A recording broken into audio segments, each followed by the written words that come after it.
আসসালামু আলাইকুম।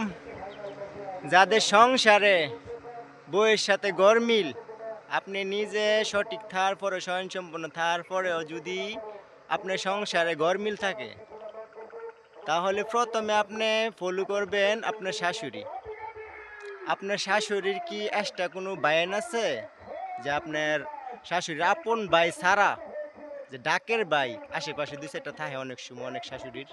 তো এরকম খেয়াল করবেন আগে আপনার শাশুড়ির কি বায়ানসিরি এক্সট্রা কোনো বায়ানসিরি আছে নাকি? যদি থাইকা তাহে তাহলে বুঝে নিবেন যে গরমিল ওই জায়গায়। আর যদি মনে করেন যে মানে এই যে এক্সট্রা বায়ানে মনে করেন যে দিদি দিয়া পরে মনে করেন আবার মামুনিও দিতে চায়। কারণ আপনার সংসারে অশান্তি না লাগাইলে তো মনে করেন মামুনি দিতে পারতো না। মামুনি দিতে হইলে আপনার সংসারে অশান্তি লাগাই আপনার ওয়াইফটা নিতে হইব। যেরকম আমি ধরা খাইছি। আমি জীবনে কোনো কিছুর মধ্যে ধরা খাই নাই।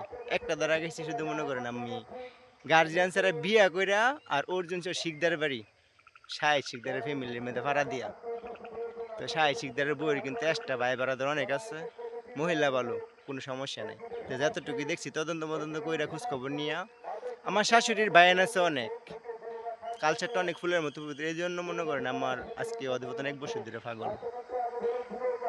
তো ভালো থাকবেন সবাই, কিন্তু এই জিনিসটা ফলো করে চলবেন। সংসার অশান্তি থাকলে আগে খেয়াল করবেন আপনার শাশুড়ির কি এক্সট্রা কোনো বায়ান আছে।